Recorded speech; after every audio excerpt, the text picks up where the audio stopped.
If you're trying to drop your 2K erg score by just doing harder workouts and hoping for the best, you're wasting your time. Here's what actually moves the needle fast. If you're new here, I'm Kristin. I'm an 8-time national team member for Team USA, an Olympic rower, turned online erg coach, and I work with high school rowers who need to get faster on the erg, oftentimes in a tight college recruiting timeline. A lot of athletes think that by doing more workouts, they'll pull a faster 2K just automatically. Most of the time, that's not the real problem. If I had to drop a massive amount of time on my 2K and do it fast, here's exactly what I would do. Number one, mindset. This is the first thing I would work on. For most rowers, this is the absolute number one thing holding them back on their 2K, and it's rarely taught well or taught at all at the high school level. Mindset should be just as integral to your training as technique or fitness is. So here's how you do it. First, bring awareness to how you're thinking about the 2K. This is already a big shift for many athletes because we often don't think about what we're thinking about. So start by noticing the patterns that go through your head. Are you telling yourself that the 2K sucks and you never do well on it? Or that you tend to die out at the 1,000? Or that you're not able to perform under pressure? Your thoughts and mind powerfully affect your experience and your execution on the 2K, so start paying attention to what you're thinking about. Second, make a plan for dealing with the pressure. Pressure around the 2K doesn't just magically go away by you wishing or hoping it will. In fact, my experience racing for Team USA taught me that the best athletes were able to live with and handle the pressure rather than just pushing it off to the side and hoping it goes away. So create a system for yourself for how to handle the pressure. That might mean breathing techniques, that works for a lot of people, reframing nerves as something positive or even unexpected part of the process, or deliberately shifting your focus away from what the outcome means and onto your step-by-step execution of it, exactly what you're gonna do in each part of the test. Your focus should be on executing your exact plan for your split and rate, your rhythm, your technique in each part of the 2K. Third, mentally rehearse the test beforehand. You do not want to sit down on the day of your 2K test and feel like it's a mental shock to the system when you're in the middle of it, because then you'll be really in unfamiliar territory and unequipped to handle the challenges of the test. So get in the habit of visualizing the piece beforehand, including the hard parts and how you're gonna respond to them before you ever sit down and set the monitor for 2,000 meters. That way, when it happens, your brain recognizes the plan, sees how to execute it, and stays focused and calm. Number two, set a realistic goal. Next, I would set a very clear, realistic goal for my next 2K. To do this properly, you first have to go back and analyze your 3 most recent 2Ks. So go pull up the picture you took of the erg results screen after the 2K, or go back and find the spreadsheet that your coach sent out to the team after the last 2K. And look at your 500-meter splits. Look at your stroke rates. In this analysis, where did the biggest drop-off happen for you? Was there a 500 that really stood out as being the slowest in terms of your splits, or did your stroke rate dip in the third 500? Most athletes either go out too hard and then fade in the third 500, the good old fly and die, or they pace it too conservatively through the middle where they could be shaving off some seconds. So this will give you a much clearer sense of what's possible for you on your next 2K and what you've been doing for the last couple of 2Ks.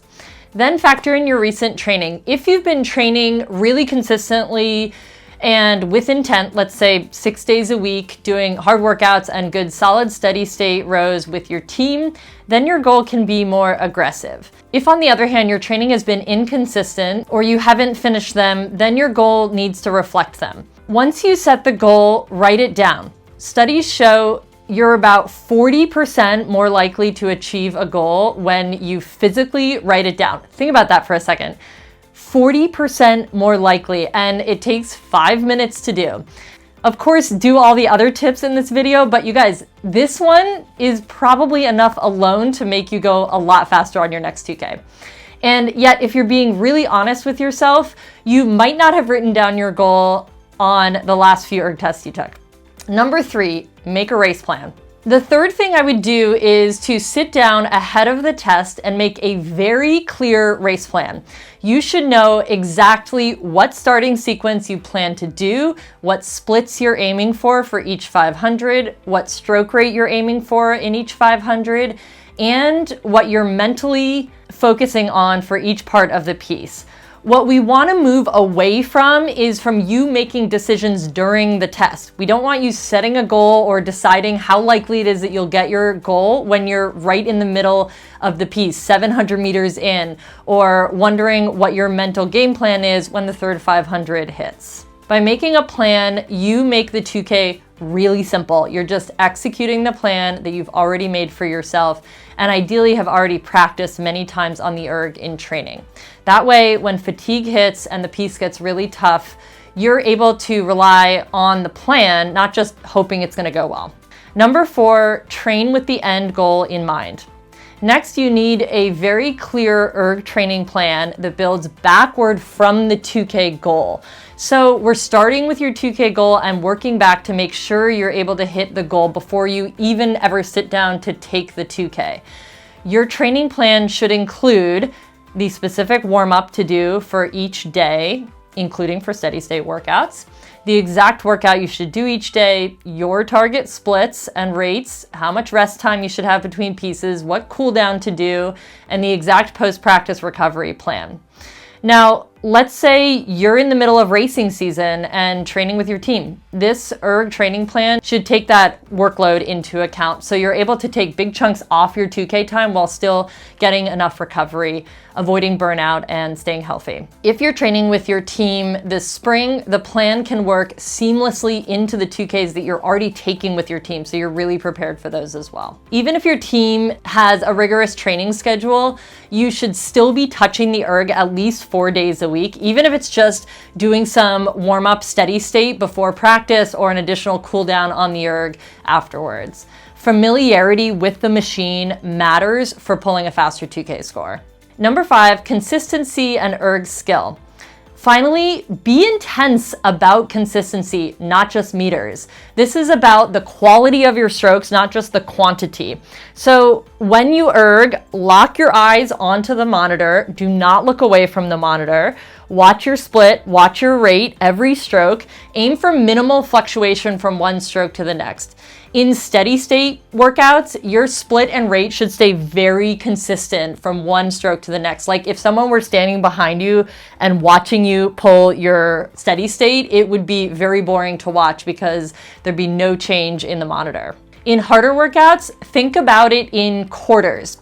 So the first and last quarters should be the fastest, but then that whole middle half of the workout should be really controlled and paced consistently. If you're finding that you fall off the pace in the third quarter of every hard piece you take on the erg, then you can't expect to show up on the day of the 2K and have your third 500 be any different. So practice it. That's building erg skill, and the erg is a skill. It's different from rowing on the water, and it should be treated that way.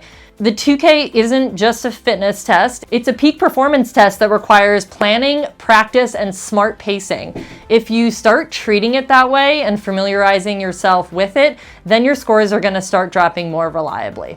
So before you click away from this video, go back through these 5 steps and take stock of which ones you're doing and which ones you could improve on.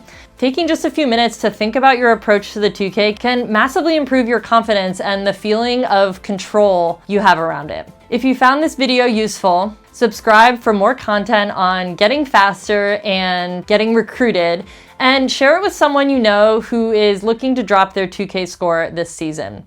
And if you want help applying these steps to your specific 2K, I've linked some resources down below.